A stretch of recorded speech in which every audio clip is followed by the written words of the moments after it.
Meeting to order. This is our regular meeting. The date is Monday, August the 28th. The time is 5:30 p.m. So I'd like to call us to order and thank you all for being in attendance today and being a part of your local city government. We're going to be led in a prayer by the mayor today, and we're going to be led in the Pledge of Allegiance by Commissioner Kevin Cottle. So in honor of our prayer today, I want to do a tribute to the late Dr. Martin Luther King Jr. Today is August the 28th. I want to take you back to 1963. I want to take you back to Washington, D.C., the Lincoln Memorial. So just think about where you were 60 years ago today, 1963. Josh, I know you weren't born then, but most of the rest of us were born then. So in Washington, D.C. on August the 28th, 1963, Dr. Martin Luther King Jr. was the keynote speaker, and he delivered his famous I Have a Dream speech. And I take you back to that time period because part of what I just got re-taught this afternoon was that the ML King committee is meeting today, and they called it to their committee members' attention that it was 60 years ago today.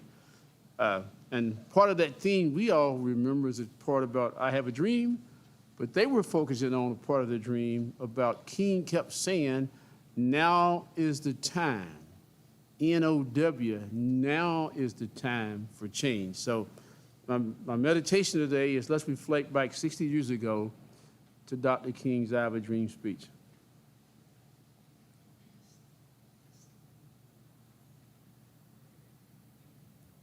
Thank you all. Mr. Cottle.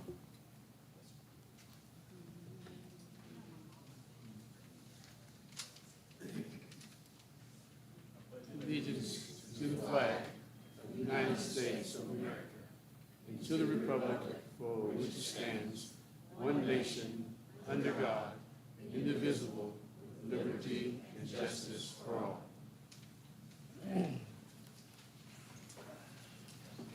Thank you, sir. Commissioners, you have had the agenda since last Friday. The chair would like to entertain a motion to approve the agenda as presented, but he will also be open to any additions or deletions. I move to approve it as presented. Second. Thank you, sir. Thank you, ma'am. All those in favor? Aye. Aye. So our agenda is approved as presented. And the next item on that agenda is that we provide a time to hear from the public. And during this time period, we ask folks to be recognized, come to the podium, give us a name, and then we allow them 3 minutes or less to talk to us at this time. But it's only about things that are on our printed agenda. So is there anyone in public who would like to present to the commission about items on the agenda tonight? There is another opportunity later on to talk to us about things that are not on the agenda. Anyone from the public desiring to address the commission? Okay, thank you.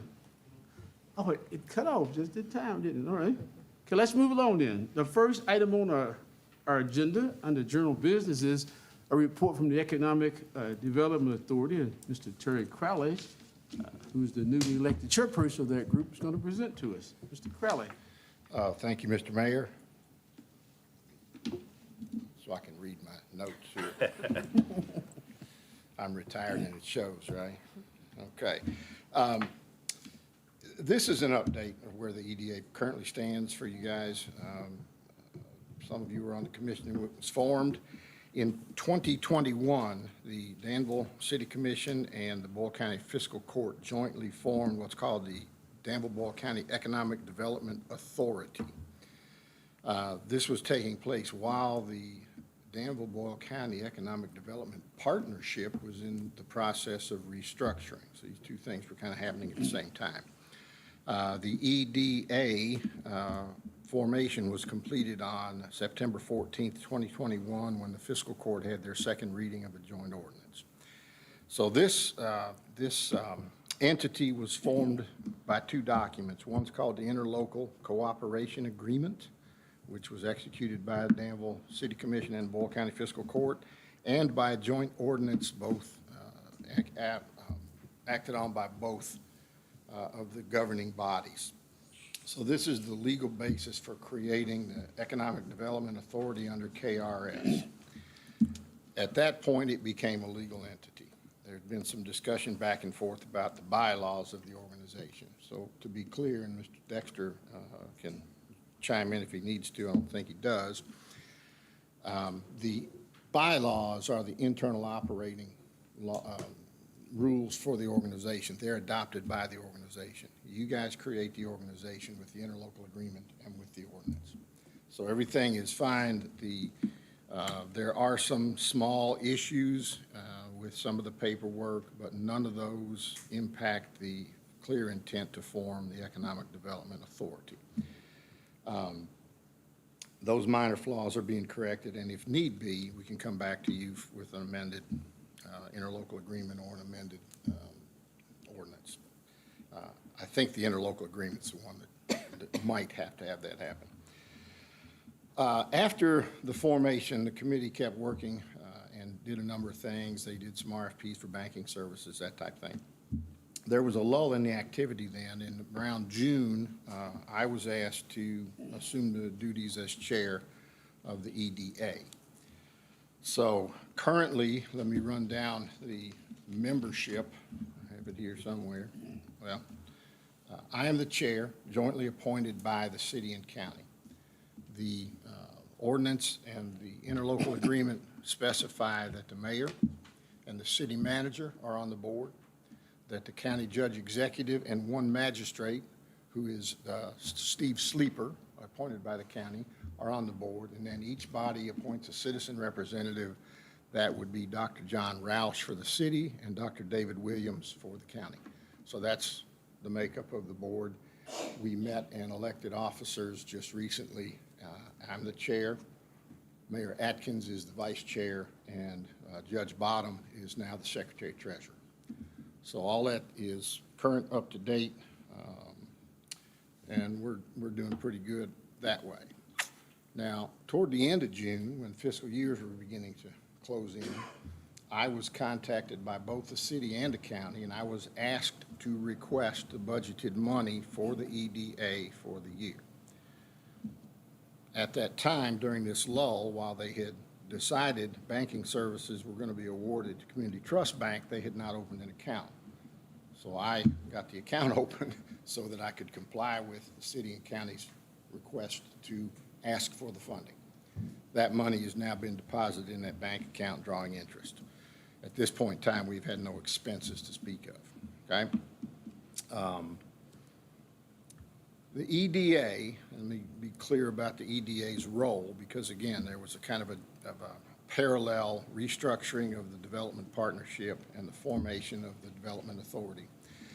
The Economic Development Authority is a property acquisition and development group that is simply it's a parallel body to the Boyle County Industrial Foundation.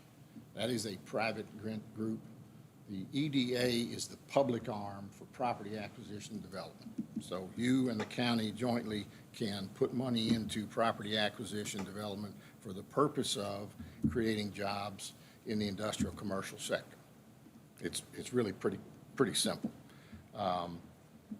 As the chair, I am a board member of the Danville Boyle County Development Corporation, along with the city, the county, the Industrial Foundation, and then there's an active, what's called an advisory council that also appoints members to that board, okay? It's a separate organization. I am a member, or you guys, the EDA you created is a member with a vote on the board, okay? Any questions so far? No. Okay. We've kind of picked up the pieces from that law, and we're moving things forward. One of the reasons we're moving things forward is we do have a large project.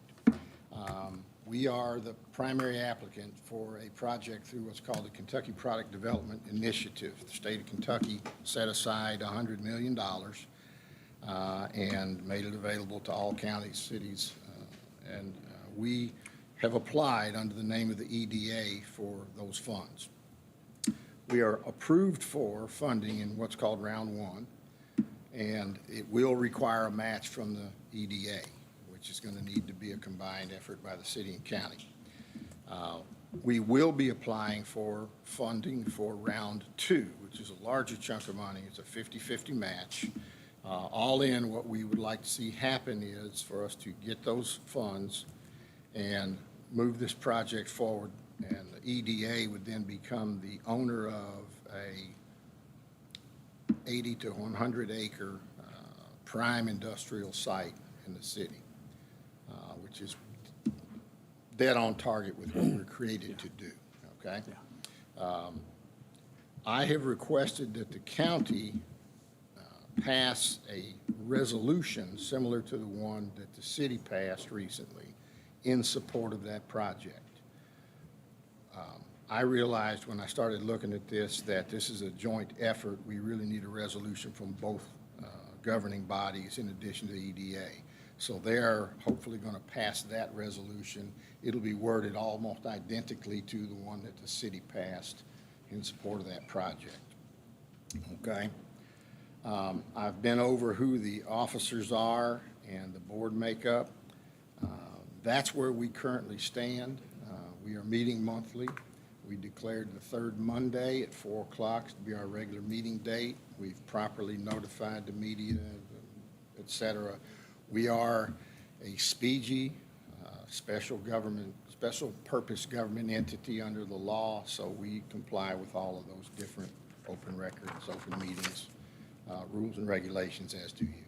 So I'm happy to entertain any questions you might have. That's just kind of an update on where we stand right now. Okay.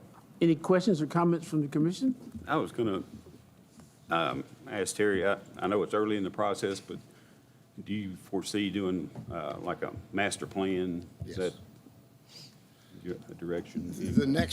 The next 2 or 3 things that we will do, aside from kind of putting some of this paperwork in really perfect shape, really are to learn our role and define an action plan.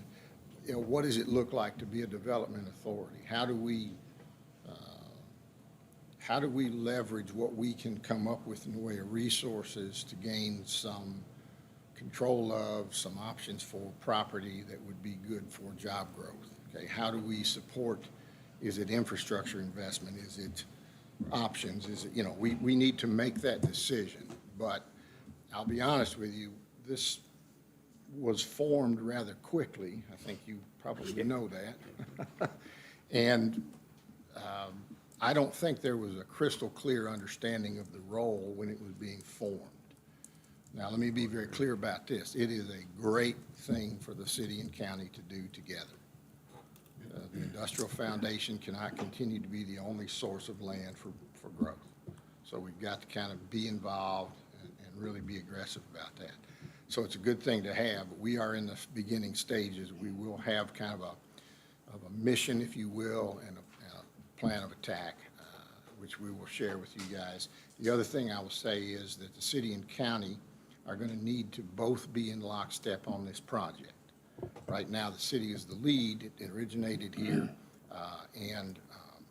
but we're going to have both partners at the table, making sure to support the project. Thank you, sir. Other comments or questions? You said the grant, we are a recipient of the grant? We are approved for round one funding, Okay. and we will have to match that funding. How much is that? It's $745,000, right in that area, which is marvelous. So, and again, the city's been involved. City manager, Coffey, and Josh have both been involved in the project. They know what's coming. It's another reason we've got to get our partner up to speed so that they can share in that equal funding of that. And the city and county will participate 50/50? Is that in the agreement?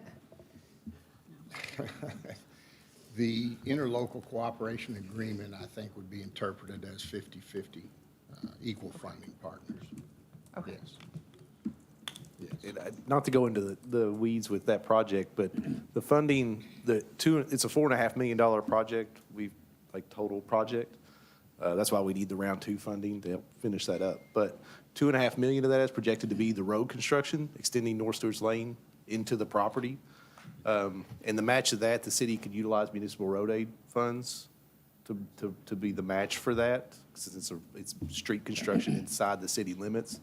So the matching may get a little bit, I don't want to say lopsided. You know, it may trend a little towards us on that road part, just because we have that availability funding. The county can't spend their road money inside city limits, so that we have availability of funds that they don't in that situation for the match. So just so that's, you know, full transparency of how that process may go. We, you know, like you said, we have not worked out the details of that yet.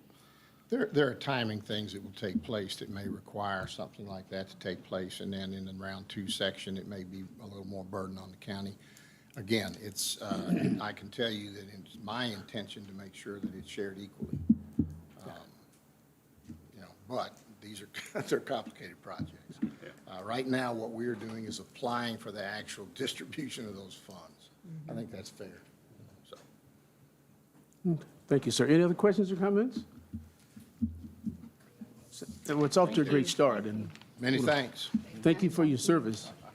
Okay. The next item is a banner request from Wilderness Trail Chili Cook-Off. Debbie Wagner, come on, ma'am. I move that we disallow this request. First of all, don't listen to anything Kevin has to say. I'm with Wilderness Trail Distillery. I'm the Human Resources Manager there. I'm also on the board of the Kiwanis Club, have been for years and years. And this is our 7th annual chili cook-off. We're quite excited about it, and we would like permission to put our banner on display here in City Hall so that we could have that much more publicity for it. Thank you, ma'am. Staff has recommended approval of this banner request. Yes. All right, so Chair would like to entertain a motion to approve the banner. I'll make that motion. Thank you, sir. Second. Thank you, ma'am. Any other questions or comments? If not, all those in favor of this banner request, please say aye. Aye. Aye. Those opposed? Thank you, ma'am. September 23rd. Saturday, September 23rd. Thank you. Next is another banner request, Art Center of the Bluegrass. Is it Deanna Gilly? Thank you, ma'am. Good afternoon, Mayor and Commissioners. I'm Diana Gillian, on the board at the Art Center of the Bluegrass, and I would like to request permission to put up the light pole banners, actually, starting somewhere around October 26th for the Art Center of the Bluegrass, and specifically, it will address glass, our new glass museum. I have some renderings. They're not final, but happy to share those. Yeah, that'd be great. All right. All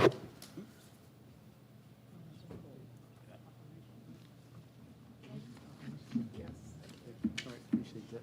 I didn't know we had city government. Whoa.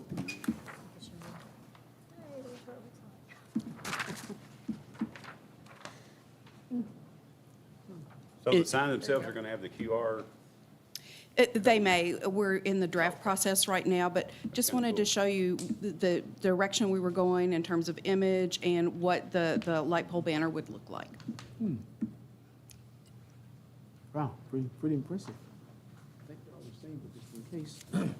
Other questions or comments? How long are you wanting them to stay up? Or you said Forever? October? No, yeah. I understand that they,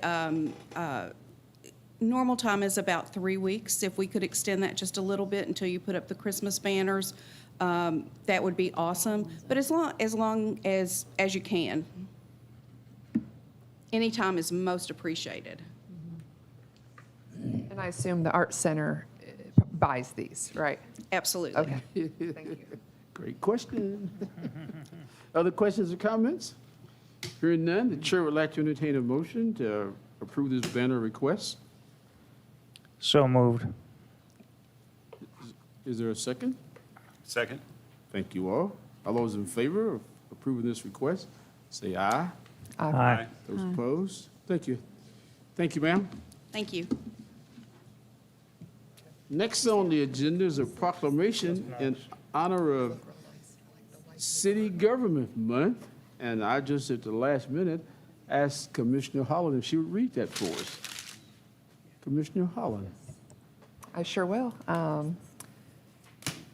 Whereas civics education in Kentucky schools is important to ensure future generations are engaged and involved in their local community and its governance, and whereas elementary schools are a prime location for the introduction of local government principles and responsibilities, and whereas involving and informing students of local government programs and duties can provide an opportunity for families to connect with vital city services and programs, whereas there are 416 cities in Kentucky and 55% of the state's population lives in a city, whereas City Government Month is a civics awareness campaign that educates elementary students about city services by providing teachers lesson plans, a coloring book, activity book, and an implementation guide.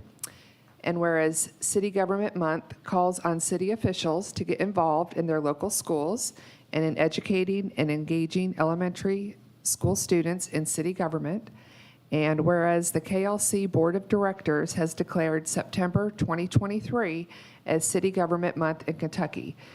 Now therefore be it resolved that Mayor J.H. Atkins and the Board of Commissioners of the City of Danville hereby proclaim September 2023 as City Government Month in the City of Danville, and that city officials and employees are encouraged to collaborate with local elementary schools to educate students about their city government and to engage them in city services. Thank you, ma'am. Is there a motion to approve this proclamation? I move that we accept the proclamation into the record. Thank you all. Any questions or comments? Are we doing some of this cool stuff? That's what I want to know. I've not heard about anything yet. We have to have some things planned. Do we have things planned in September? We do not. It's just, it's something that they come, the schools come and tour usually Oh, in like okay. May. Yeah. It's not, Okay. but KLC designated September as City Government Month, so. Right, when everything else is Okay. going So on. the schools come and they tour and they hear, okay. And some of us would probably get a call, an invitation to come to the schools and to sit down with some of the kids and talk about city government. We've done several of those in the past, so I assume there'll be some of those again this time. Okay? Any other questions or comments? All those in favor of approving this proclamation, say aye. Aye. Aye. Those opposed? Thank you all. Next item is approval of the minutes of our previous meeting. I want to approve the minutes of the regular meeting, 8/14/2023, as presented. Thank you, ma'am. A second? Second. Thank you, ma'am. Any questions, comments, additions, or deletions? I'll be abstaining from the vote since I wasn't here. Okay, duly noted. All right. So all those in favor of approving our minutes from the August 14th meeting? Seems like it's been quite a while ago. Aye. Aye. All right, thank you all. Well, I guess I know one is the second meeting without our student manager, right? Next item is the TEDx funding discussion. Someone from staff's going to lead a discussion on that for us? Yeah, I think I was going to handle that. Okay, As you all remember, we had a request to provide some funding for the TEDx Danville event, which is being held on October 27th. October 27th, 22nd, 27th? Okay, on October 27th. And staff has, based on what we thought your all's desires were, provided a kind of a tiered level of funding options for you to provide assistance and support to the TEDx Danville event that will be occurring. And if you guys need a refresher about what occurs, we can do like a brief, just kind of what TEDx is and what it does. Sure, absolutely. TEDx is an opportunity for communities to bring the same platform that we've all seen, the TED Talks, to bring that to communities so that they can experience that. Just to give context, to attend an actual TED Talk cost about $2,800 per ticket. And so this was an opportunity for communities to be able to experience that, and also individuals to be able to speak. And we're, like the one we're hosting will be free of charge to the community.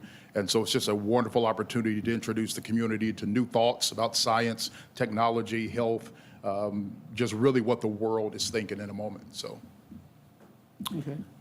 And the last time you were here, it was called to our attention that you were still trying to raise approximately $15,000. That's correct, yes. Would you give the commission an update on your progress with that? We're still at the same place. You don't have any new or additional sponsors? Not at this time. We came here first. This was the first stop before releasing to sponsors, and we will be getting other sponsors. In no way was I expecting you all to give the full amount, but just anything you could would be great, yes. Oh, I thought you were gonna approach some other agencies in town. Okay. We will, Okay. yes, sir. All right. Okay, commissioners, any other questions or comments? Typically, I guess, don't community agencies usually submit Mr. Dexter requests only in January, February? I've not seen this done before. I didn't know if it was. That's the most common approach the city through a budgetary process when things are known about and they are applied through public agencies.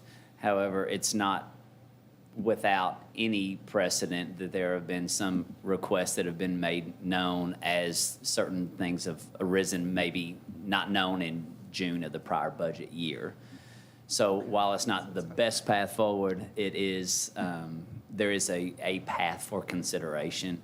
And I don't think in the levels that have been suggested here would require any type of budget amendment or things of that nature. No, there would be some possible rearranging, depends on how much spending we do have. But it's very unlikely that this level would require a budget amendment from the general fund. The other thing that's a bit unique in this circumstance is in that the absence of the city manager, you don't have the benefit of having a recommendation of how that is. So you have staff has prepared some potential options, but you're left without a formal recommendation because the individual who can provide that has not been able to. So in the event there is hesitation or further questions or things of that nature, it is my understanding that the city manager will be present at the next commission meeting, which is the first meeting in September. And I just want to make you aware of that. Of course, the decision is yours. You're free to act without a recommendation, but the city manager is yet to make a recommended course of action on this matter. So I make that as just a point of information. Mr. Weathers, do you have a budget for the event? Have you worked up like what your budget is to put it all on and something we could see maybe? Or? Absolutely. I can give you, if you need a itemized, but that is what I presented you all. That's our budget. That's the cost. It's very simple. It's not a detailed oriented budget, just for the fact that most of it is free. And a lot of this, my agency is already underwritten, so that no longer appears in the budget as needed to be covered. Thank you. And certainly you want that budget to go to the city manager's office if he's going to prepare the recommendation. Thank you, Kevin. Correct? Yeah. So, and just ahead of that, I know that when you get back with Royal Lee, where will this money come from? If we approve It would come from the general fund. We would probably, we've kind of discussed it a little bit. We could categorize it a couple different ways. That's like an expense option. We could categorize it as a community agency since they're an outside source. They don't really fit in there that well, in my opinion, based on the way we structure our accounts, just because they operate a little differently. You could also strictly categorize it as marketing or promotion of the city. It would be general fund money. It's general fund operating money. And to that end, that is the incentive for sponsors would come on the marketing and the advertising side. Already, we've marketed this to over 7,000 people through sponsored ads on social media. So that's going to increase that every time we put out anything with TEDx moving forward, if the city sponsors, then it would have the city of Danville. That would be on all of our marketing materials and everything we do online. I personally I've not followed a lot of TEDx, things, but I did go out. I did find the title. It's posted out there. Can you explain Yes, this? absolutely, yeah. Our subject matter is Disrupt Danville, and the theme is centered around disruption as a catalyst to change. That we need good disruption of good ideas, new thoughts, new ideals. A lot of times when people hear disrupt, they think of something negative, but that's changing in the world. And that's the beauty of TED. It's not just about our community, it's about connecting our community to the world. And right now, there's a lot of disruption happening around the world where new ideas, new ideals, new thoughts, new concepts are starting to shape even what local communities are going to do. We're seeing that here in our city with the Arts Center. We're seeing it with our county. There's a lot of new ideals that are coming. And so we're bringing people to Danville who are a part of the world, who understand what that disruption looks like in a positive manner that can give us ideas about how to make our community better, and then also to keep us connected to the world as the world is moving at a rapid speed. So that's the point behind the disruption for transformation. Okay. Other comments or questions? I guess my thoughts I'm kind of a newer commissioner, but my understanding of my initial training was that city government's more services like fire, water, sewer, and infrastructure like roads and does advertising, I've just never seen, I can't even think of anything where advertising more than CBB. Well, So I mean, I don't know. just that's a category in every line budget, right?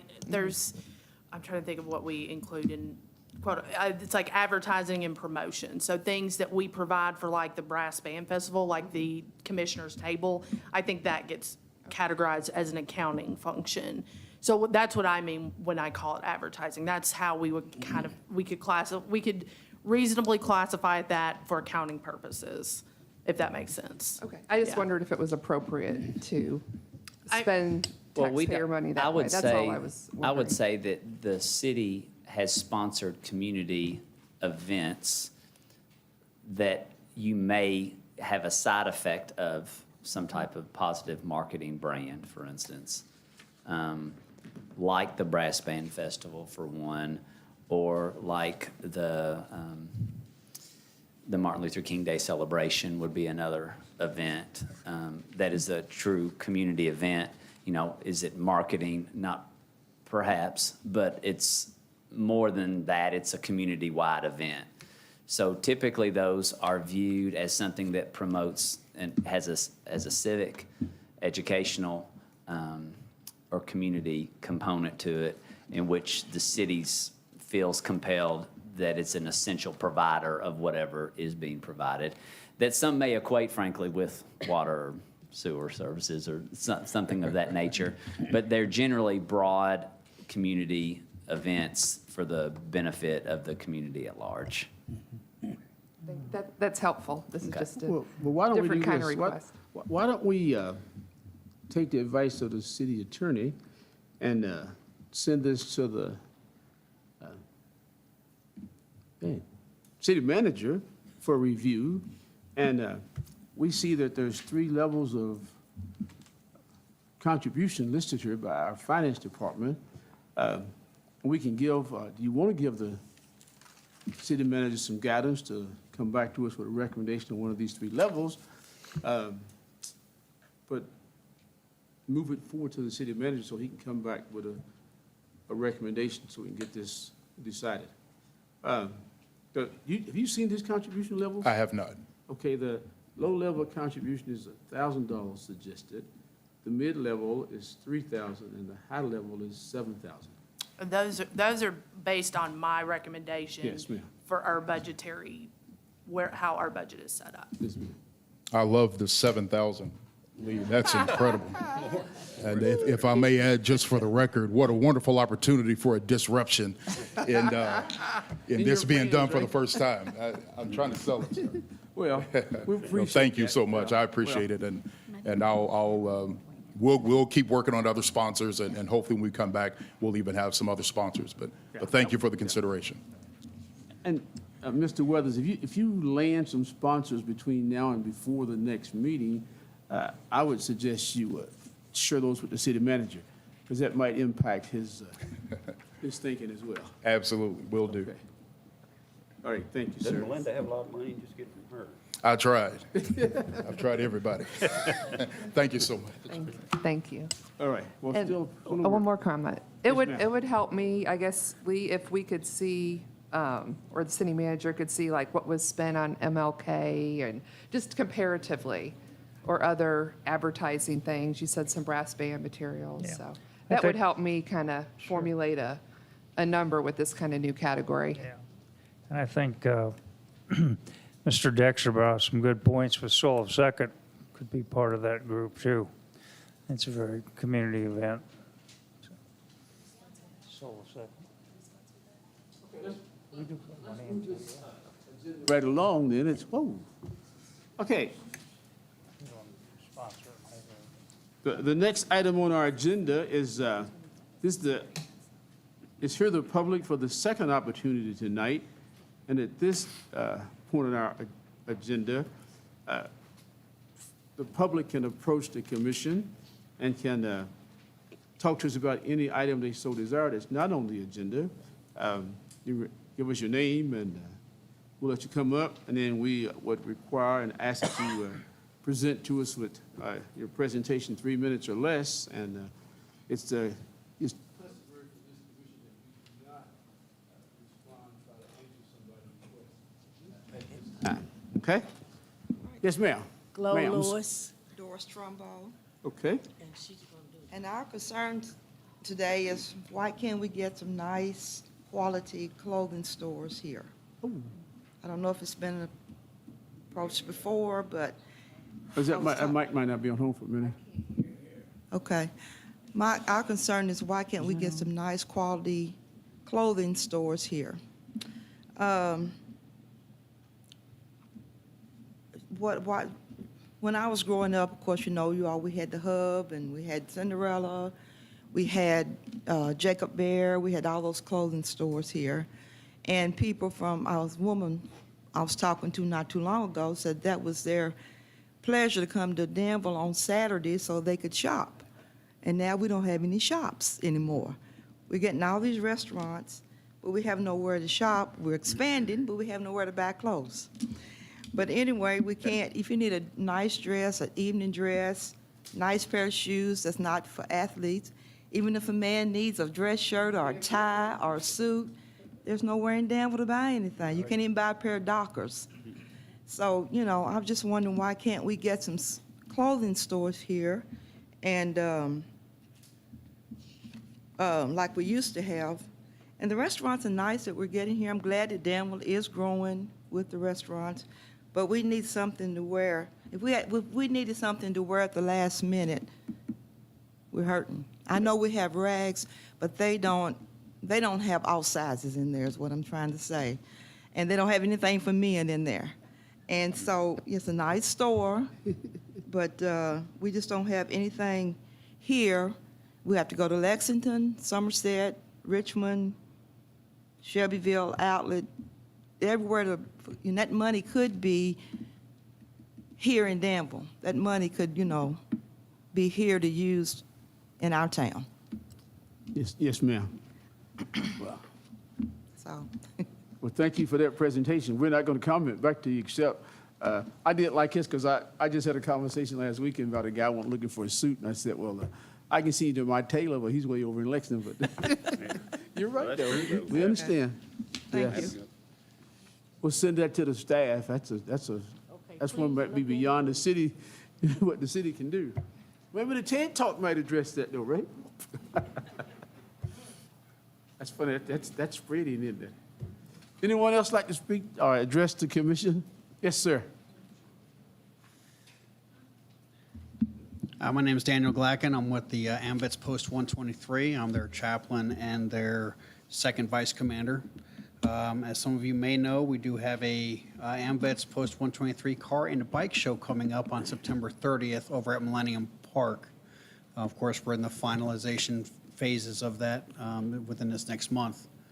Part of that, I know I wasn't on the agenda, but we do have a banner we would like to be able to put up at City Hall at least a week before the event, if possible. During that event, of course, all the proceeds and everything that's coming in is going to go towards the American Veterans Outreach Programs for vets and support programs that we have for them as well. Just want to make that aware and see if... Tell us your date. The car date for show. that is September 30th of this year, from 10 a.m. to 3 p.m. We're just finalizing some of the minor details. We have been publicizing it out on places like Facebook. There is a webpage. A few flyers have been flying around here and there. So something that we got coming up. This is our first one ever that we've ever done, so we're kind of new at this whole game. It'll be at Millennium Park? It'll be at Millennium Park. Yes, sir. Okay. Thank you. So September 30th from 10 to 3 at Millennium Park. The MVets are sponsoring the first annual car show. Right. In Danville. As far as a banner set up for in front of City Hall, is there? I'll you have need to- you, I can put it on the agenda, the next city commission meeting agenda for that request. Thank you. Is there an application? They just submit a request to us and we bring it to you all for approval. Okay. Thank you. Thank you. Thank you, sir. Thank you. Yes, ma'am. Ms. Weathers? So I just have a question. Listening to the EDA update Yes, ma'am. and just research that I've done just as we were transitioning here, it's, to my knowledge, and this is where please correct me and get me together. Our economic development partnership, they reorged and became the Economic Development Corporation. So what is the difference between the EDC and the Economic Development Authority? That's a great question. And there's a very specific answer for it. I'm going to let the city attorney do that because really, we try not to break protocol. Sure. and give I'll do it responses. briefly. Yeah. Just in a nutshell, the EDA is a real estate owning entity, period. The other entity is is the umbrella for all economic development activity, of which the EDA is a member, along with the Industrial Foundation, the Boyle Fiscal Court, City Commission, and the Advisory Council. Thank you. You're I welcome. understand your confusion. Thank you. Yeah.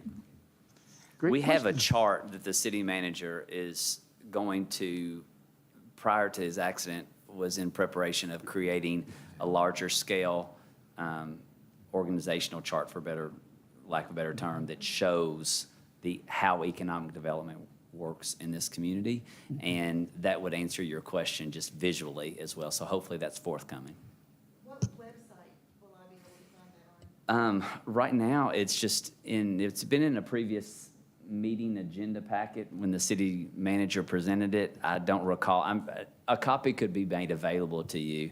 I'm sure it could be online as well. I don't know if you don't have it.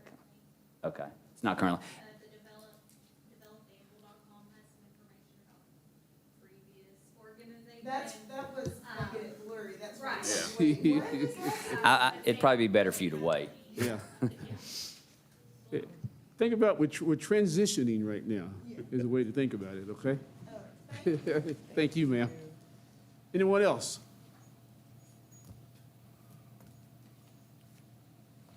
All right. Next on the agenda is hear commissioner comments. Any commissioners want to make any comments? Announce any wedding plans, anything like that? Feel free to do so.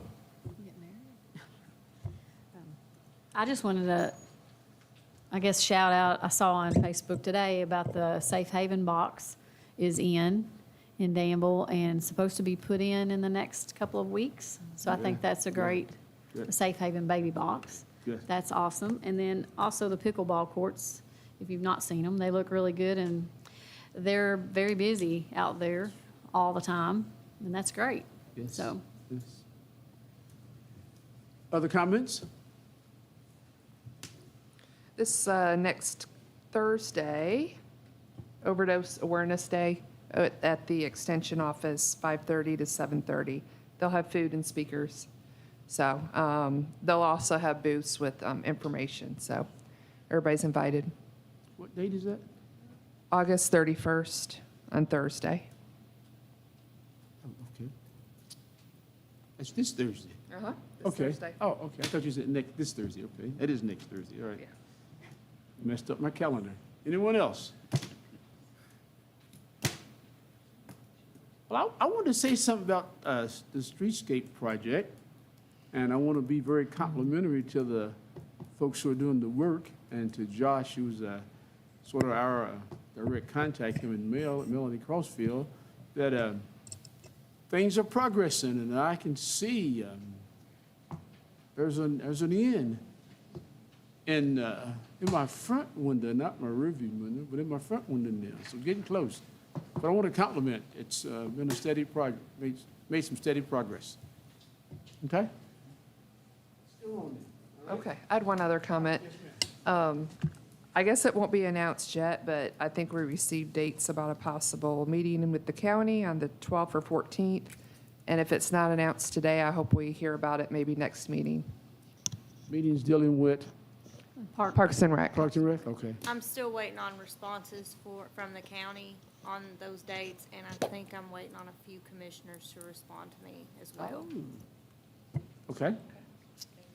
And then I thought someone was going to announce all of the comp plan meeting dates that were announced last Thursday, but I don't have that list in front of me. But please go to the city and county's website and Facebook pages. There are a lot of dates for here to public on our comp plan that's being developed. Yep. Do you want me to read them? If you have them Oh, present, yeah, yes, I ma'am. have them in my back pocket. I'm trying to get involvement here, Mr. Mayor. We need lots of community involvement. Paravol is September 19th and 28th Okay. at 6. These meetings are late, so people can attend Perryville City Hall.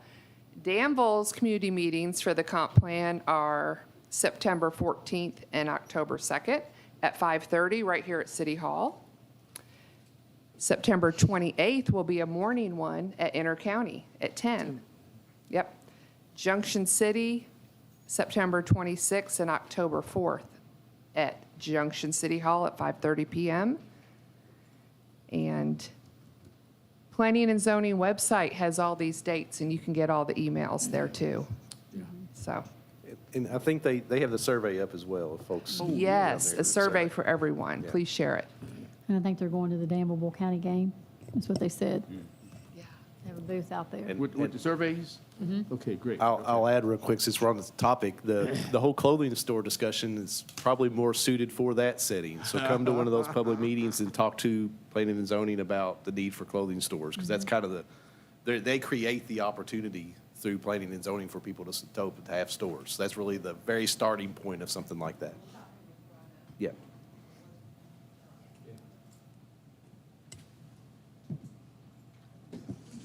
Thank you, Josh.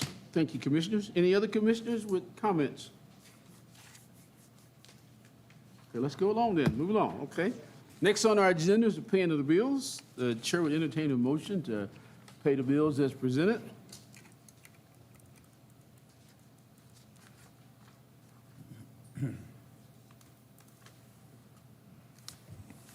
I'll move to approve the bills list in the amount of $538,482.01 as presented. Thank you, ma'am. Is there a second? Thank you, sir. Second. Thank you, sir. Any questions? Any additions or deletions? Just, I just want to make sure for Community Arts Center, that's an insurance reimbursement? That was That's an another claim insurance reimbursement for the related $125,000? to, yeah, the damage they had, and we don't do the reimbursement till we've received payment from the insurance. Right. I just want to put that out there. Yes. Thank you, ma'am. Other questions?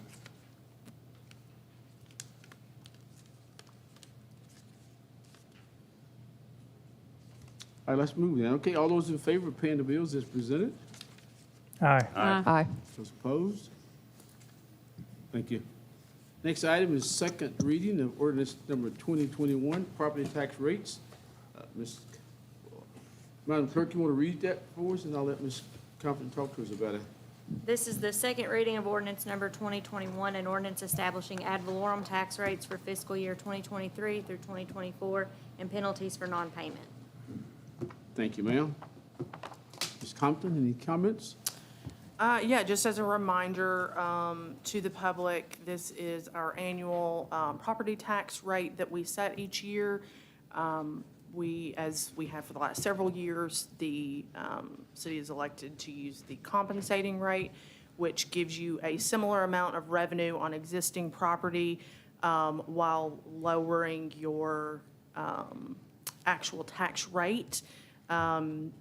Folks may or may not feel a difference in their property tax payments based on what their property is assessed at, their value, which is done at the PVA's office. But we have assessed the tax rates. This is the second rate. Okay, I apologize. I don't have those right there. There we are. At 0.124 per $100 on the all real estate taxable assessed and assessable value. So 0.124 on the ad valorem or franchise tax, 0.124 per $100 on all real estate taxable. It's in a different format, so I'm reading, and I'm a slow reader today, I apologize. It's okay. So 0.1706 per $100 on all personal tangible property, and then 0.2 cents per $100 on motor vehicle and watercrafts. Other than the motor vehicle, which is capped per statute, both of those rates have slightly decreased from prior fiscal year, while still maintaining for the city the same level of revenue. Okay, thank you, ma'am. Any other questions? Any questions or comments on the ordinance 2021? Do we have a motion? I'll make a motion to approve the second reading of ordinance 2021. Thank you, ma'am. Second. Thank you, sir. Any other questions or comments? Madam Clerk, roll call vote, please. Commissioner Cottle? Yes, ma'am. Commissioner Peak? Yes. Mayor Atkins? Yes, ma'am. Commissioner Holland? Yes. Commissioner Sayers? Yes. Thank you all. Next item is financial update. Ms. Compton, that's your item as well. Yes, I wanted to give you all a brief update on where we ended our year at June 30th, 2023. And the document that we'll submit to the website does have an asterisk that says these are not final numbers. We do a year-end wrap-up where we approve all fiscal 23 items. And so all these are slightly subject to change, but not significantly.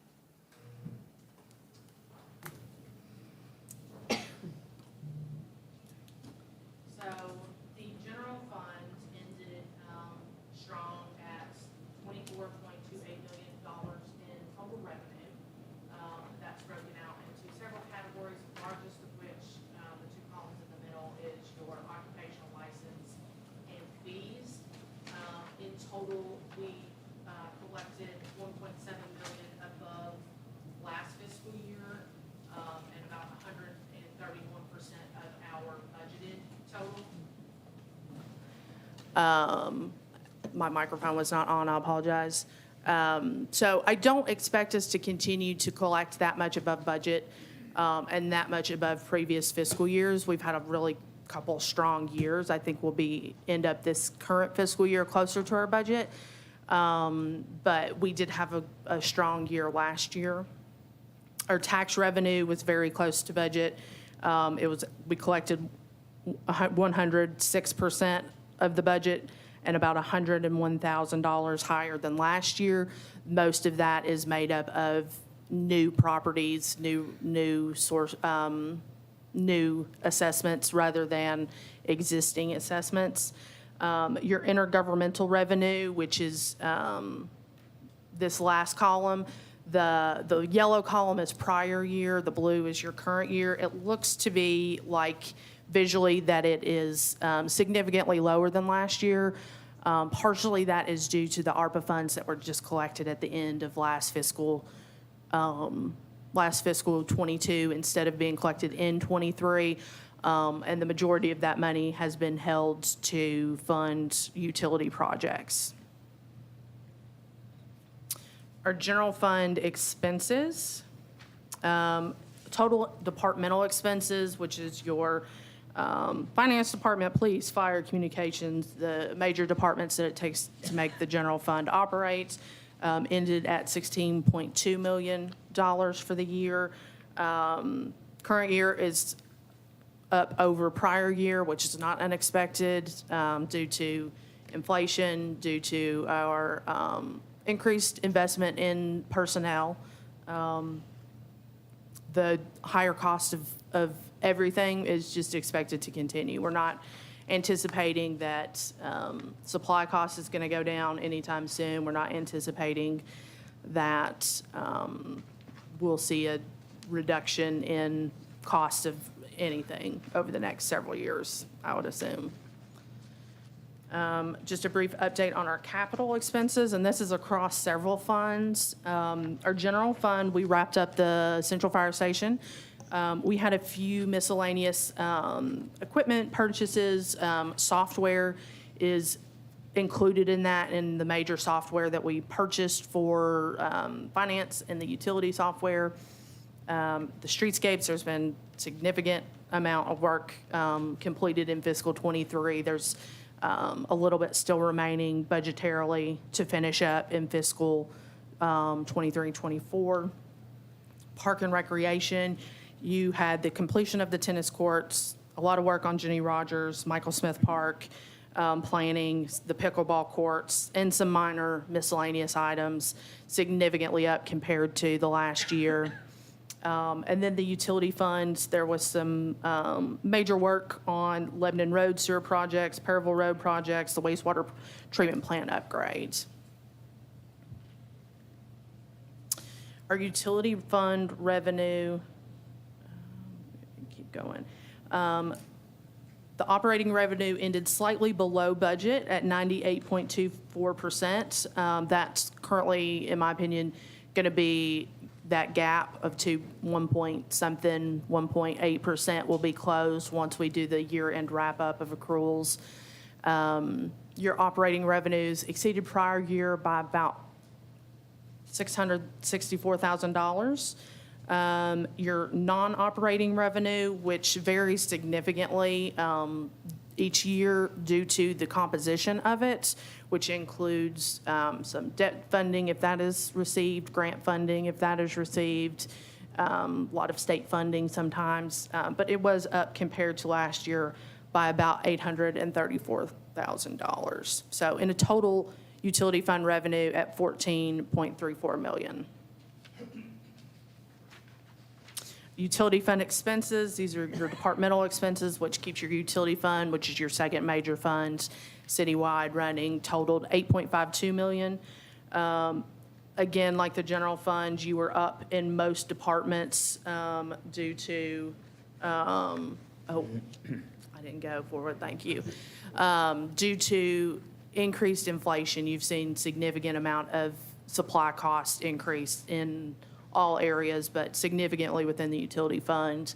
And then again, we did intentional investment into our human capital.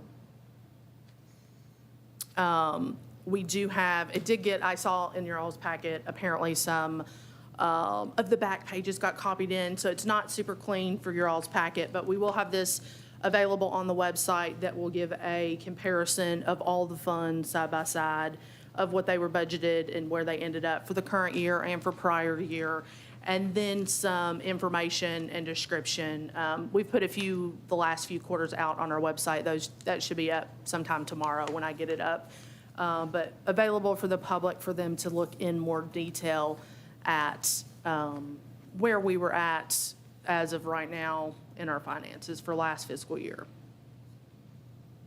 Do y'all have any questions or anything you want? I know I hit that really quick. I don't want to take up too much time going into too far detail, but I'm happy to go into any detail that you guys would like to.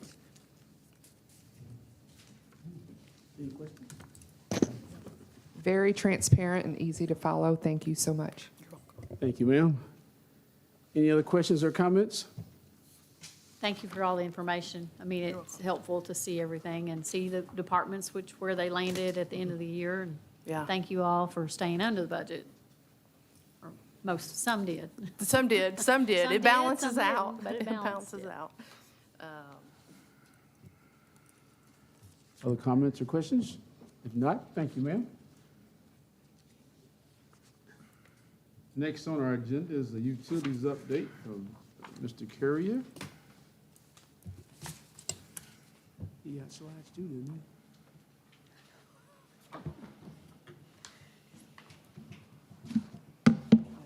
Okay, he? Oh, I know he got slides for that stuff. yeah. I'm trying to put everybody to sleep here. Not hold anybody up as long as we have to. Wanted to go through these real fast, just give you a brief municipal utilities update.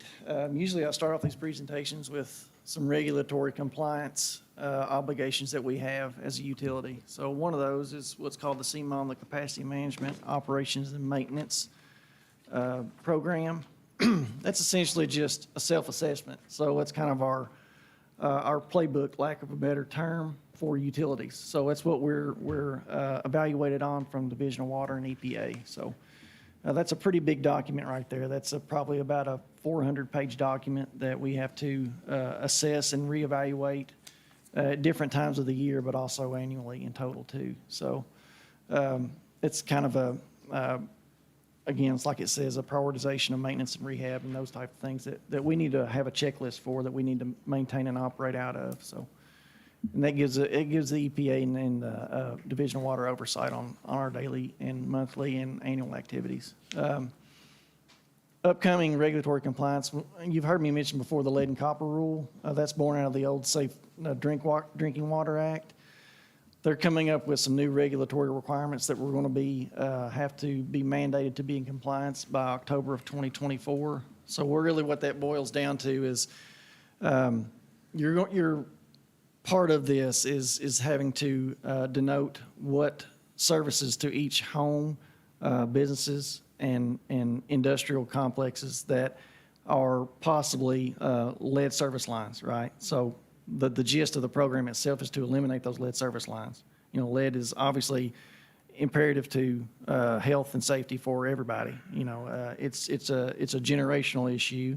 And part of the programmatic approach to that is to eliminate in your entire system. Well, you may have some, you may have a lot in a system. In a system, you know, the age of Danville, you know, Parable and Junction City, you know, you may have a lot of those old lead service lines. So by October 2024, we'll have an inventory set up that we can start to address removal and a replacement of those lead service lines throughout our system. So it's a great program. It's just there's going to be a lot of work in the future. You'll hear me talk about that in the future too. So again, you've heard me talk about the PFAS discussion. This has actually gotten some national attention. It's not uncommon you turn it on 60 Minutes or you know, any of your national news outlets, and they're talking about PFAS, because this is not just a water and sewer issue. This is a multi-product issue. So really what that boils down to is our chemicals in industries and in consumer products that have been in there since the 40s. You're talking about water-resistant clothing, paint, cosmetics, stain-resistant furnitures, non-stick cookware. So a lot of the cookware that you see people talk about on TV, talking about the magical approach to cooking, and you don't have to use all the oils and everything for non-stick cookware. Well, there's reasons why, and those are pans that are coated in a certain type of chemical material. That now, hindsight's 2020, they're starting to go back and reevaluate a lot of these chemicals that are not only in a lot of the garments that we have and a lot of the personal products that we have and use on a daily basis, but also in your food industry as well. So part of that whole conversation migrates into water quality, right? Because everybody has access to good, clean drinking water, and we do a really good job here in the city of Danville. So what I wanted to do is show this particular slide right here. This is some information from the FDA that they generated. I got this off the website, so I can't take credit for it, but you see a word like 70 parts per trillion, right? So that seems like a really minute. So for one part of PFAS or whatever chemical it is you're looking at a trillion parts of whatever it is else. It might be air or water or soil or whatever, right? So the early standards were 70 parts per trillion. So for drinking water, they're getting really, really, really restrictive. So 70 parts per trillion is a really tiny number. They're talking about going down to like 4 parts per trillion in drinking water, right? So you're actually getting into, lack of a better term, into a situation where even technologically you can't even measure something that small, right? So we're kind of getting ahead of ourselves from a regulatory standpoint. So they'll get us there in the future. But I wanted to have this slide here so just kind of generate some conversation too, that even in some of your fruits and vegetables, even in some of your products that you eat on a daily basis, actually has, parts per trillions that are much higher than that, right? Than what we are going to be regulated by the water and sewer industry, which is not a bad thing. It's just that may translate into costs in the future, right? You can't do it for free, and we're actually in a good situation with our water plant with our carbon filterization project, or the way our water plant's set up is that we're actually in a good position to address a lot of those concerns in the future from a regulatory standpoint. So I saw that, and I thought of you when I saw that. No, I'm kidding. So that's just something that was going to be talked about in the future. So you're talking about parts per trillion. That's really, really small portions. So The whole cake or just one slice? yeah, I don't know. So anyway, moving on. This is the current project that we're working on. Of course, you all are familiar with the wastewater phase 1 improvements that are currently going on. We're scheduled for completion this winter.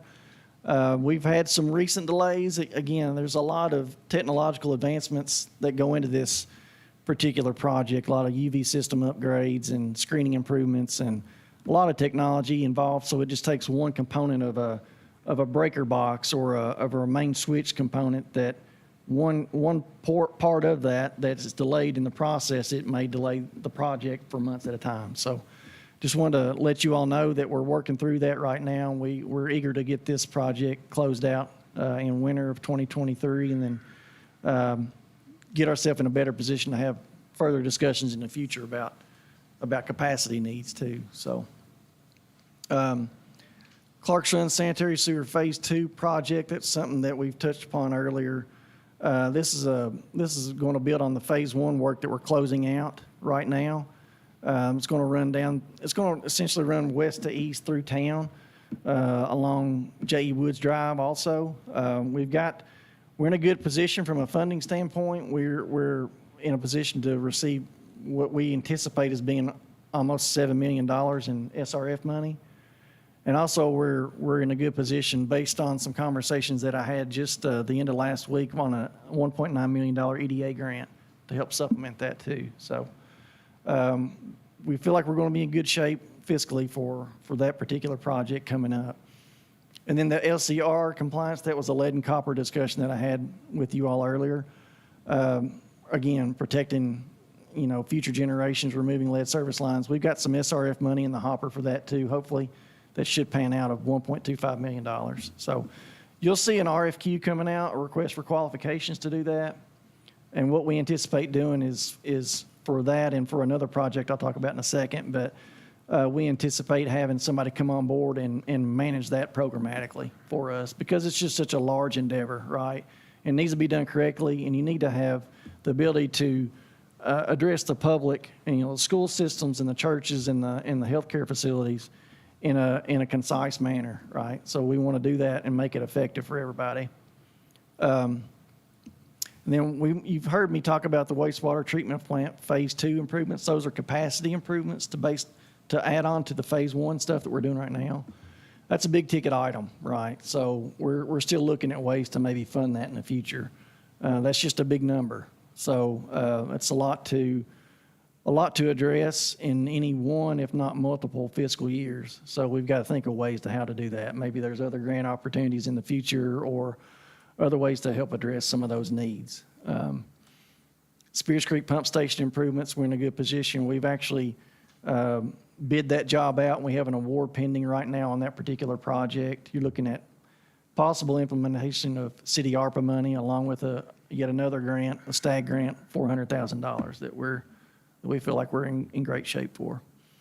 Peril Road Phase 3 water line. This is the project that's actually going to take off from the new tank on Tuckle Road there along the south side of Perryville Road and go through Perryville and feed to the other side of Perryville, which will tie into a project that's already under construction with the city of Springfield. That's a big, if you all remember the big discussion about the Springfield Interconnection Project, they had some capacity issues and they reached out to the city of Danville, and we're working in partnership with them through a wholesale agreement. So that's exciting too. Who's on the wrong side of the road in that project? What's that? Oh, what do you mean? Look like one project is coming on the north side, and the other project is going out on the south side. There's a crossover someplace. Yeah, well, we'll actually, they're going east to west from Perryville back towards Springfield, and we're going to tie into where they started. There's going to be some traffic impacts in Perryville. I mean, there's just the nature of the beast. There's a lot of traffic that comes along the 150 corridor. So, lots of people don't realize that until you're in the middle of a construction project and you realize just how much traffic comes through there. But, we're excited to get that project off the ground. We actually awarded that last commission meeting, if you all recall. So, once we get some bonding stuff figured out with the contractor, we'll be in a position to start that scheduling. So, Stanford Road Booster Pump Station, that's just an additional pump station on the west side of town to improve some capacity needs that we have on the Airport Road side of the city and the county. And there's the Junction City and Perryville sewer improvement. Those, if you recall, the county obligated $2.8 million of their ARPA money to go towards much-needed sewer improvements in Junction City and Perryville. And we've actually got an RFQ pending for that right there also.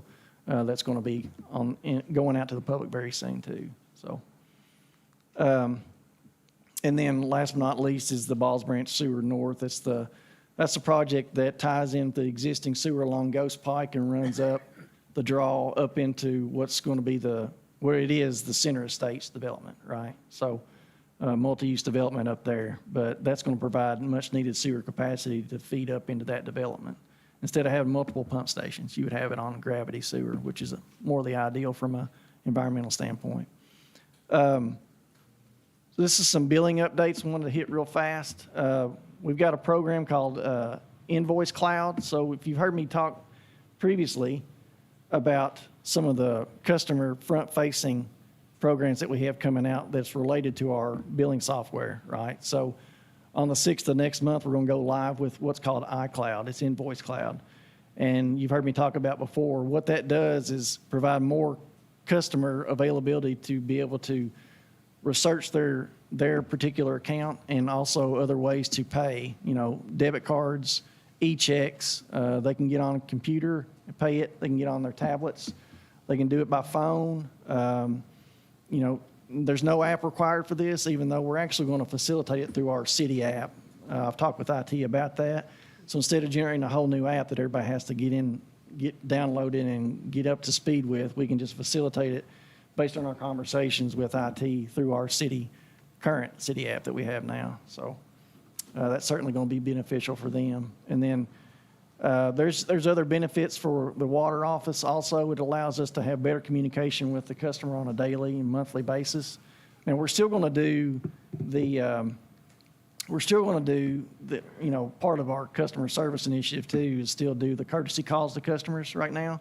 So like, in years past, if you were having an issue with the payment on your bill or you became delinquent on a bill, and, technically you would get cut off at the end of the month, right? Well, we initiated some courtesy calls to those customers. If we have their number, we would initiate a call to them to let them know, hey, by the way, based on our records, you are currently delinquent on your bill. So instead of hopefully us having to turn you off due to delinquency, it may be good to come in and pay your bill, right? So we're going to keep doing that. It's been very successful. It's just a courtesy to the customers, just to let them know. I mean, if I was delinquent on a bill, I would appreciate if somebody reached out to me the same way. So, and then we're going to have the customer app that I talked about through the city. And then also, we've talked with Melanie a little bit about this on the side, but I've added some other ideas into this too. I've created some FAQs, some frequently asked questions for utilities, right? So to help address a lot of those ongoing questions that you always feel like a lot of customers have. How is your rate structure built? How many water and sewer customers are there in your system, right? Those type of items. When are the bills due? What's the process of going through a monthly bill assessment, protocol, stuff like that, And then also you can drill all the way down into like ways to save water on a monthly basis. How much do your appliances in your house use, to kind of give the customer an idea of, on a monthly implementation, how much water are they using every time they turn that dishwasher on or flush the toilet, that type stuff. And then also go down with some future projects and project statuses, all this on the front-facing city website, and just to provide, more transparency to the customers, but also more information to those customers too. And real quickly, I had our billing folks put some information together. When I talked about the, typical monthly bill preparations, 1st through the 5th, we have guys out in the field that are reading the meters, right? If they're not digitally read, they're manually read. So the 1st through the 5th of a typical month is what our guys are doing out in the field. 6th through the 10th, we've got meter readers working through what's called exception reports. So what's an exception report? An exception report may be if we have readings that come in, abnormally high, right? We'll go into the data and look and see, well, has there been a recurring issue for that customer to do that? And if not, then we would create an exception report and have the guys go out and check for leaks or various things to try to figure out if the issue is on our side or their side of the meter, right? Because we don't want customers to have abnormally high bills for something that we can't diagnose and try to deal with, early on. 10th, the bills are due on the 10th of every month. We've tried to instill that in all the customers. That's been the way for many, many years, my understand. Around the 15th, we start to send bill files to, we have a third-party printing company. That's where those bills go to, around the 15th to the 18th.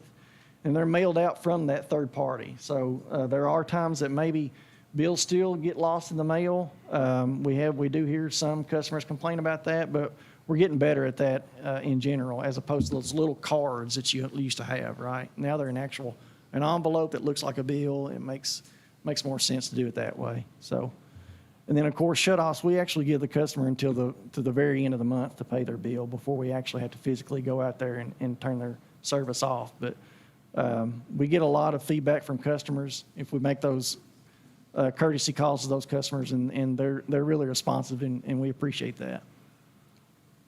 Real quick mapping update. We've got, you've heard me talk about the geospatial mapping that we're doing right now, and how that's eventually going to build into our billing software in iCloud. But I wanted to show a couple visuals here to just kind of give you an idea. This is what I think back in April or so, I brought this to the commission to kind of talk about it, and you see 4 icons there. Well, since then, it's blossomed into this many icons.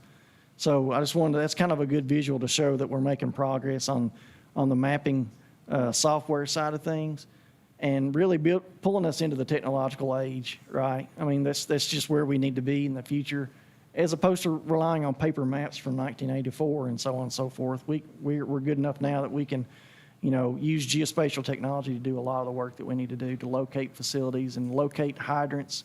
We're actually working with the fire department right now, going through a fire hydrant replacement program and identifying those key hydrants that they've had issues with over the years that need to be replaced, right? That may be totally out of service or have some issues that we can address through the utilities department too. And I've worked with Randy very closely since I've worked here, but he and I share the same initiative on safety and equipment for our personnel. Safety and equipment is obviously, it's important for all personnel, but it's certainly important for those folks that are out in the field, right? Especially working with heavy equipment and in poor weather conditions, maybe out in traffic too. So we've worked together with other members of the management team to develop a draft right now, the safety manual. We're working with our management folks to brainstorm, multiple initiatives across different departments. We're talking about accident reportings, PPE provisions for all the employees citywide, not just utilities, vehicle safety, confined space safety, chemical safety, so on and so forth. So we're actually building that platform up, and it's going along very well. We've gone through and assessed some trainings on a monthly basis. We've done this for 2 months now, of pulling out, say, anywhere from 3 to 5 trainings to provide to all city employees, and at their leisure, they can go through those trainings. And it's like a typical video training that you go through, and then at the end you have a quiz. But we've gone through about 8 thus far, I believe, if my math is right, 8 or 9, somewhere in that range. So, and our goal is to, instill that into the employees of the city, not just in utilities, that in the back of your mind, you always need to be thinking about safety, but also what trainings are out there for me. And this provides access to them, in an orderly fashion, right? And it provides record keeping for the city to see who has and hasn't had the chance to go through those trainings. So, and that's through the Paylocity, which is through our same system that we have already right now. So, and then last but not least, of course, is I talked about some equipment needs and utilities earlier, but this is just kind of drilling down into that too. Personal protective equipment is what's typically called PPE and machinery. So we've identified some needs in utilities that you're going to hear me talk about in the near future. We went through and inventoried a lot of our PPE equipment right now to determine what we need to buy: hard hats, gloves, work boots, so on and so forth, safety vests, typical stuff. And then also AEDs. So I'm working I've got some quotes from our friends in the fire department to get quotes on these AEDs. And our goal is to have one in the wastewater plant, the water plant, down at the meter shop. Have one. We've got a building in Perryville that we operate out of, and then one in each of the superintendent's truck out in the field. So just in case something were to happen, we would have AEDs either physically at a facility or maybe even in the field and on site too, in case something were to happen in the field too. So we're excited to do that. And then looking at some just, general equipment needs, track excavators. And that picture right there was a variable message board. We just picked those up a couple weeks ago. We picked up 2 of them. We actually used them at the end of last week. So those are just your typical variable message boards. You can put anything up, and that way it helps to kind of denote if we're working out in traffic, to give people the heads up of the traffic that's traveling up and down the roadway, that, hey, be aware, we've got some men that may be in or out of the roadway ahead of you. Just kind of slow down and be safe. So that's it. If you got any questions, I can answer them, or. I don't want to get down in the weeds, but I just thought it was interesting. Seems like the more stringent the requirements get, I don't see how those really small water utilities in other cities are going to be able to function. I wonder if that's a chance for us to pick up some folks or something. I don't know. Yeah, well, there's actually been some legislative conversations going on about regionalization of utilities. That is documented. It is going on. And you're right. You hit the nail on the head. It's getting harder and harder for your smaller municipalities or your smaller utility companies to be able to meet the needs of these higher and higher regulations that are coming out all the time, right? So it's pick your poison type situation. You just can't, it's hard to stay competitive in that market and not, become, have to operate in the red. So. Any other questions or comments for Mr. Carrier? Well, I appreciate your packet. It's very informative, and I like the projects where you have all the funding that's listed and your dates and your times. That's very helpful. So I appreciate that. See, she was being nice. I was going to say, I'm shocked about the big numbers myself. Yeah. But Well- along with that, though, I appreciate the fact that you're always finding grants Grants, right. to help Yeah. pay for this stuff. Well, and and a lot of that credit goes to some previous groundwork that was laid even before I got here. So, I'm just following through on a lot of that stuff, and just, it's one of those things, if you can keep your eyes and ears open, maybe you can get lucky every once in a while, so. That's great. It'll work. You started out by saying you didn't want the boards, and I said, well, them numbers that you toss up there, we can't get bored. We have to be shocked. Yeah. Wow. There's Okay, not, appreciate not a that. lot, utilities are pretty expensive. That's just the Yes, I bottom line. understand. I apologize. Can I meant to segue into Marshall's discussion. This was on my fault. And this is a good segue. There are a few non-grant funded items that we had coming up on Marshall's project list for the year. And he had mentioned a couple of them. One of them, we had just recently bid out the Perryville Road Springfield connector that has a wholesale agreement. And we have a short-term debt issuance that we'll be talking about in detail at our next agenda. I just kind of wanted to put that on y'all's radar for utility projects that are upcoming, with a tentative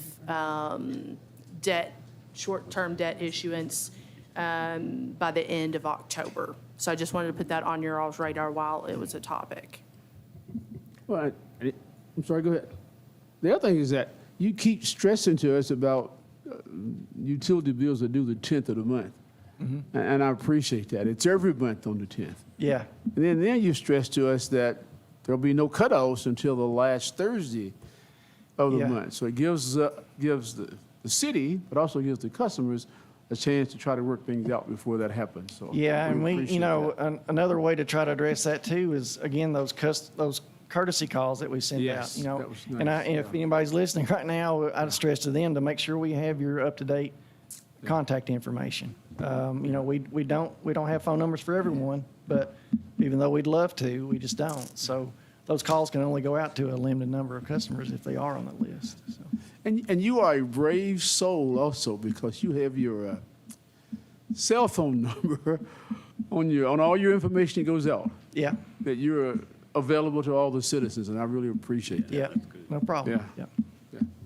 I think it's funny how you said whoever might be listening. There's hundreds, maybe tens of people listening. Yeah, I know. Yeah.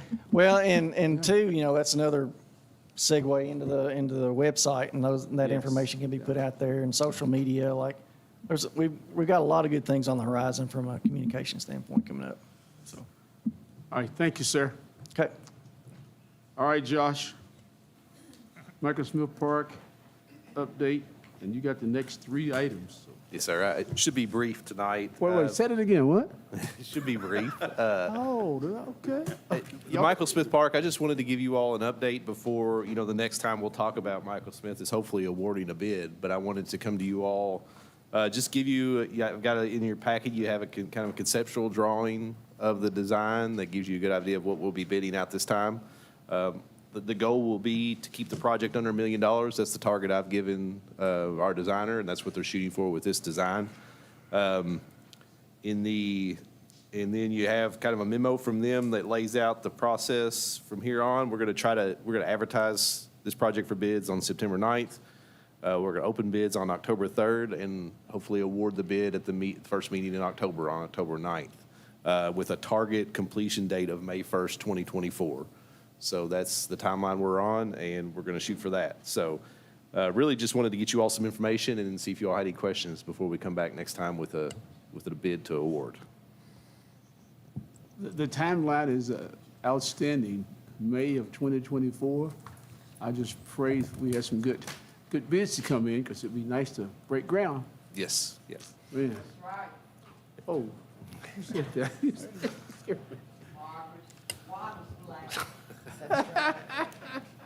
So you think the bids will come in October, and then, Yes, we'll open bids on October 3rd is the Okay. target now, and then we'll present those to you all on October 9th for award. And you'd build in the winter? Yeah. Yeah. Well, the good thing, this project, you probably saw in the conceptual, you have a lot of playground components, even splash pad components that will take some time to get here. The good thing about doing it this way, we'll be able to get those ordered, and hopefully they arrive in, January, February. We get some site work done through the winter if the weather allows, and then we'll hit the ground running when the weather breaks. We'll have all the materials here ready to install. Because that's the problem. This last year, we were going to do an award in January, and the fear always, was we don't know when these components will come in. So I think we've set ourselves up a lot better this time with this timeline. Thank you, sir. Yeah, thank you for taking a brand-new look at it. I think it started at 2.4 million. Yes. And now we're under $1 million. So thank you, because this was an important project, but we needed it in budget, so. Yeah, we really tried to look at what are the key components that we need to get in the ground now, and that was playground and splash pad. We'll work with Public Works to bring in parking. We'll look at doing some entrance improvements along the way, but that's some stuff we can do in-house or small project procurement afterwards. After the project's completed, we can kind of roll in some new things later on. All right. Thank you, sir. Can move to. Will they start on the rock fence?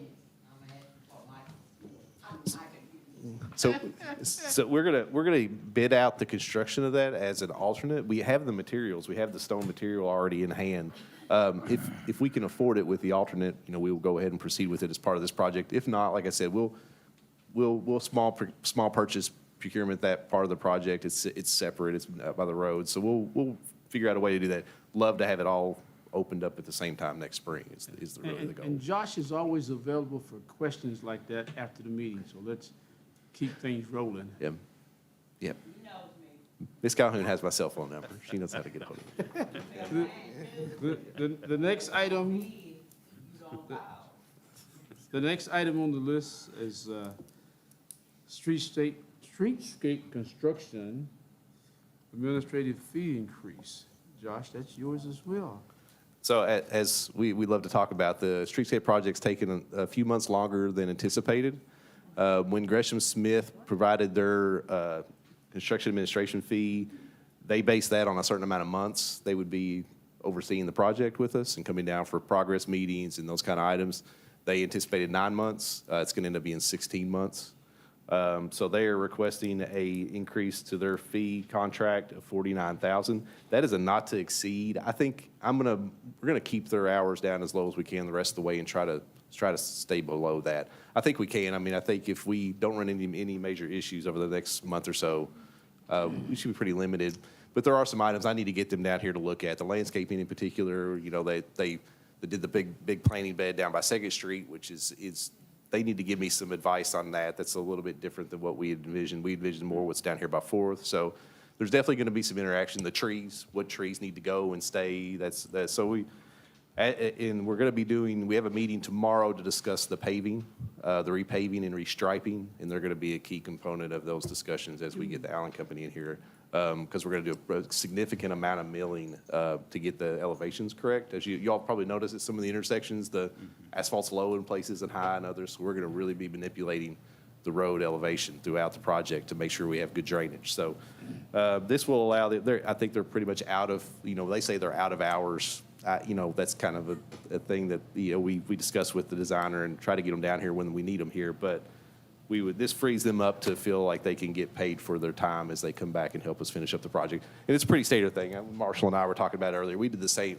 We did the same type of fee increase for HDR out at the wastewater plant because that project has gone over time significantly as well. So.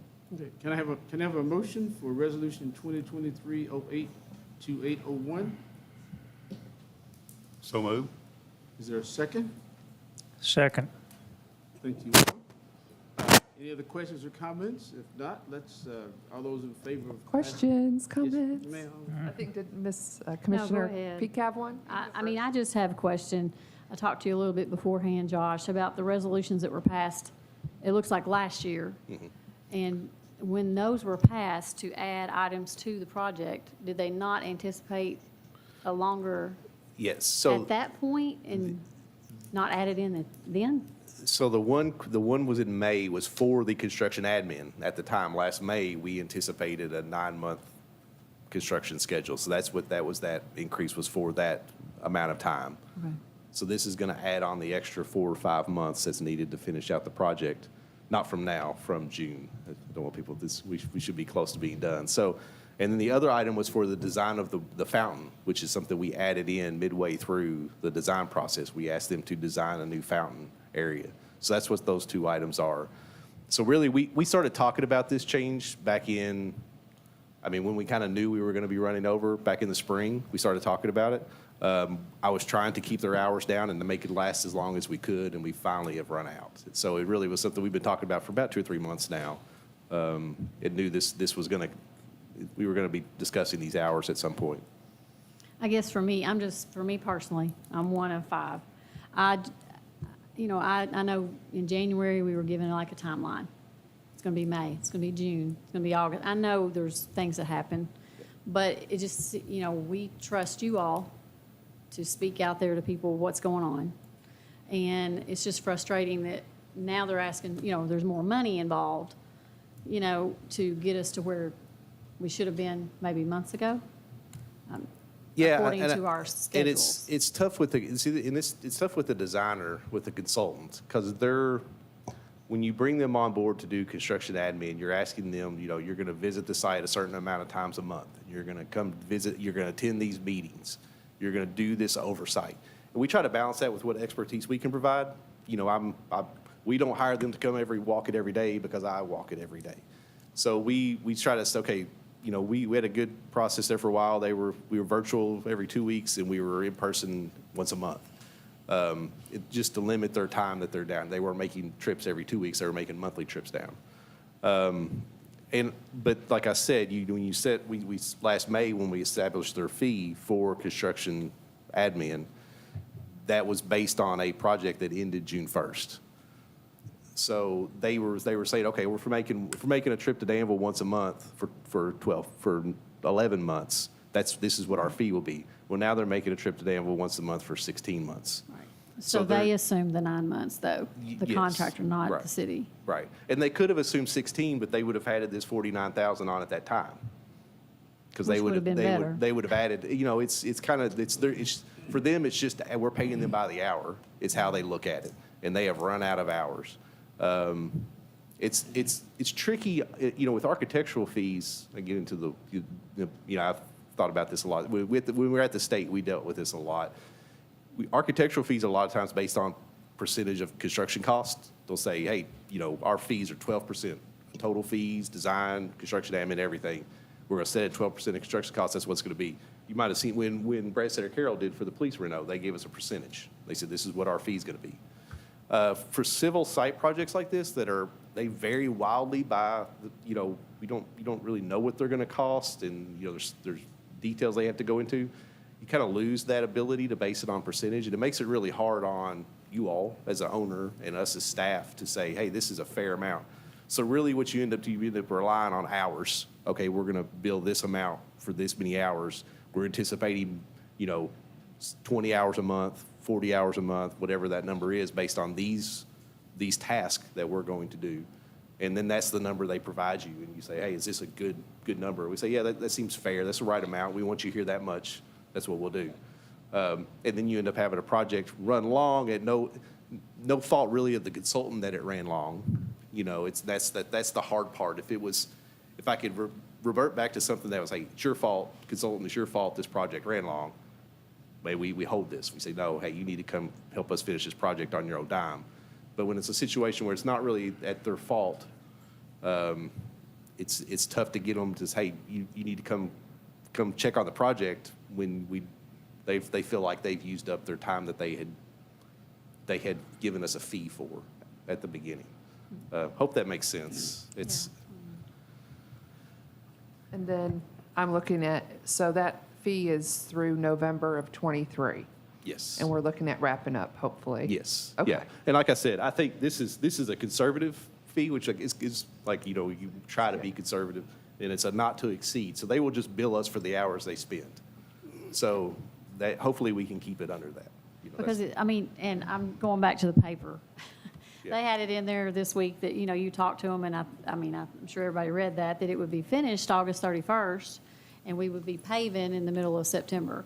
I don't know if that's the timeline or not. That might save us money if that's true, but that's what was in the papers. I'm just Yeah. saying that that's out there. I know people have seen it. Yeah, and I think, so, you know, August, we're going to be off of into August off of Main Street. We still have 3rd and 4th to do. I hope I don't really look at the paper articles. They probably, you know, hopefully they put in there what I said in the email. But we'll be on 3rd and 4th in September. Mast arms are still expected to be here early October, which still, you know, for the traffic signals, so they'll need to be here for those things. And then, like I said, the repaving, they'll need to be here for. So I do anticipate them spending some hours on the project in early October. But like I said, November, they'll need to come back and check the new trees that get planted, because there's going to be several trees that are going to be removed and new trees put in. So there's still going to be some hours of theirs trickling in over the next, you know, through November, really. Hopefully by the holidays, which I think is definite goal at this point, is that they're out of here. My very last Sure. quick question, when was the relining of where you stop? So once the line of stopping is further down, semi-trucks can turn and buses can turn? The stop bars. Because they'll be backed up? Yes, they'll be moving the stop bars back when they do the restriping. Yes. And what month is that? So that's, right now, we're scheduled for the week of September 18th. Okay. But don't hold me 100% to that. It may slide a week or two, depending on what the Allen Company has going on. So And that's, it'll be back far enough that even like big buses? yes, Okay. yes. And I'm trying, we reviewed that turning movement study. They did a turning movement study back in design. This is probably 2 years ago at this point. That showed how trucks make all the turns of the new layout. We reviewed that on the program, that they had a whiteboard program that we reviewed things on with them. You know, we collaborated on it. I'm trying to get a version of that file just so we can distribute to you all, so you all can kind of look at it and feel confident when you talk to folks about what you can and can't do on our turns, right turns downtown. Thank you, Josh. Any other questions or comments?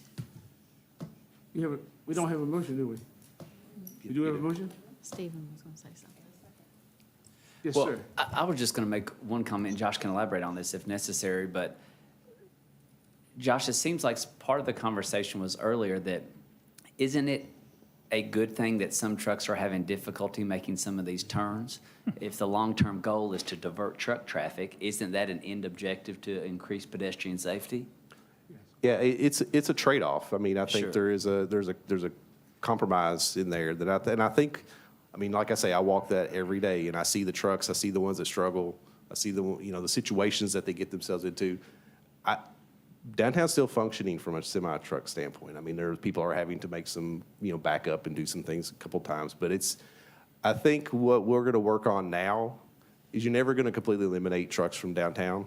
We are promoting pedestrian safety and downtown business vitality with the project. So I think that we have to somehow notify trucks how to get through our downtown. There are certain right-hand turns that are easier than others. And I think that if it's through signage, if it's through GPS programs on their phones, we are going to dig into that a little bit more and see how we can at least guide trucks that do end up downtown. What's your most appropriate path through town? And, I think sometimes that may require some trucks going straight to the bypass as opposed to taking a preferred route. It may be a longer route, but it may be a safer route. So I think as a comprehensive look at the whole project, behaviors will be changed after the streetscape is completed. And I only mention that to say I think that was by design and by intention. And we also have a lot of not a lot, we have several wooden poles that are downtown because trucks have hit them, frankly, at 3rd Street, 3rd and Main, 4th and Main. We have them here now. And there are wooden poles in our downtown streetscape as a result of those accidents. So also, I'm saying this casually as someone who works downtown and walks regularly as well. I don't think some of those things, while they are complications of the project, they're not necessarily bad. And in the end, if they affect behavior and increase pedestrian safety, why, then I think the money spent on the project has probably been worthwhile. And I'm also kind of withholding complete judgment until the project's done, until we get the restriping done, we get all the barricades and cones and all those things off of Main Street, and then watch how folks use downtown. We lost our first bollards Friday, got knocked over. And it was on 3rd and Main, they were making a right-hand turn off of 3rd onto Main and actually hit the bollards on the left-hand side with the back of the trailer, which I don't know physically how they did it, but they did it. And it was because the barricades, they were working there at 3rd and Main, and the barricades had pushed them over so far to the left-hand side that it caused that to happen. So that's just the nature of, because that's a construction project. That was what caused that, not necessarily, that had nothing to do with the design of the project. And, and I watched a semi-truck hit a car one day turning right through an intersection on a corner we hadn't started working on yet. It was completely as it was before. So it's just, we got to get through this construction project, get things back to normal, get people where they're not distracted by all the stuff going on, and they can focus on their driving and focus on the road, and we'll see how things go. But like Steven said, I think, seeing it every day, I think hopefully it's, people see it as a small trade-off for just a better place to be downtown, when you're out of your vehicle. Thank you. Thank you, Josh. Larry Weathers will be proud of us for disrupting Danville. I'm going to call for the question on the motion on the floor, guys. Resolution 2023-08-2801. All those in favor? Aye. Those opposed? Motion carries. Josh, you have the next item, 08-2802. Yes, we're asking permission to submit a grant application for a federal highways reconnecting communities and neighborhoods grant. We're actually reapplying for a project that we applied for last year that we did not receive. This is kind of a very unique grant application. You have to start out with a planning study before you can apply for implementation money. And it's a grant program directed towards communities and neighborhoods that were severed by transportation facilities. So it could be severed by an interstate, a highway, or a railroad. So that in our situation, to fit into what they're looking for, we have applied for a planning grant to see how the railroad has impacted our community's ability to move, have mobility throughout the community. So it could look like vehicular mobility, but also pedestrian and bicycle mobility as well. So when we talk about, improvements to the viaduct from a pedestrian standpoint, or a south side, extending the road we discussed earlier with the KPDI grant, if we ever want the ability to extend that across the railroad tracks into, the Boffman area, this project would provide us money to do that planning. And we could even look at the viaduct, the road crossing on Maple Avenue, and potential pedestrian crossing at Rosemont over into Millennium Park, which is something we've talked about in the past, but always kind of just had big dreams and ideas about, and never put, pen to paper and put a plan together. So it's a $250,000 grant. We would need to match with 20%, so it'd be $50,000. And if awarded, we would budget that in the FY25 budget. Thank you, sir. Is there a motion? I'll make a motion to approve Resolution 2023-08-2802. Thank you, ma'am. Second. Thank you, ma'am. Any other questions or comments? If not, all those in favor, say aye. Aye. Thank you. Motion carries. Last item, Chief Gray, safety grant. Yes, Mayor and Commissioners, you have a proposal here to accept the 2023 Highway Safety Grant. We budgeted, applied for $10,000, and I think it's been approved. This is the Highway Safety Grant. It's fully funded. It's the funds the Click It Ticket campaign and the Drive Sober or Get Pulled Over. It's a federal grant. It's 100% funded. Thank you, sir. Is there a motion? I'll move to approve Resolution 2023082803. Thank you, ma'am. Thank you, sir. Questions or comments? Hearing none. All those in favor? Yay. Aye. Those opposed? Thank you, Chief. That was the last item on our agenda, except there's a need for an executive session. So the chair would like to entertain a motion to not go into executive session, right? Hey, that's up to you. It's your meeting. I just want to make sure they're paying attention, right? Is there a motion to go into executive session? What are we doing? It's a personnel matter, or several personnel matters. I'll make a motion, we go into executive session to discuss personnel matter pursuant to KRS 61810-1F. Second.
We're back in regular session, and City Attorney, we have some recommendations from staff. Excuse me, we have some recommendations for action out of executive session. Staff would ask that you accept the resignation of Ray Bradshaw as police officer. Is there a motion? So moved. Guys, what's wrong with these guys tonight? With regrets? Is there a second? Is there a second? Second. Reluctantly. All right. All those in favor of accepting this resignation, say aye. Aye. Those opposed? Motion carries. Next. Staff would further request that you accept the resignation of Austin Ray as police officer. Where are our Bulldogs going, man? They're all leaving. Is there a motion with regrets again? What, yes? Yeah, I'll make that motion. All right. Second? Second. All right. All those in favor? Aye. Aye.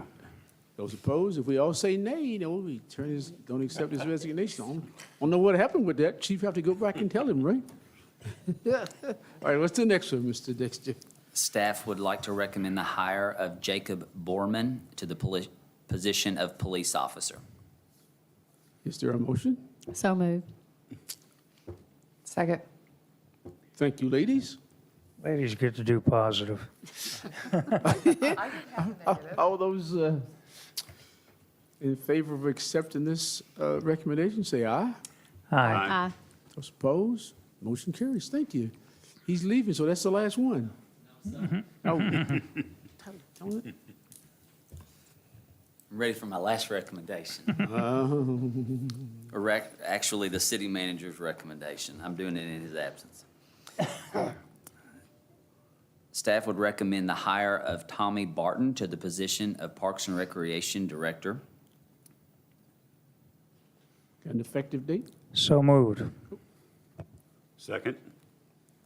I'll just add publicly that this hire recommendation comes after a nationwide search that was done in conjunction with the, or per the terms and conditions of the Danville-Bull County Joint Participation Agreement, meaning there was involvement from the county judge executive and the chairperson of the Parks and Recreation Committee, as well as your city manager, and identifying Mr. Barton as the top candidate.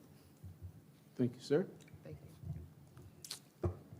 All those in favor of accepting this recommendation, say aye. Aye. Aye. Aye. Those opposed? Motion carries. And that concludes the action items from executive session, Mayor. I move we adjourn. Second. immediately. Immediately. Moved in second that we adjourn. All those in favor?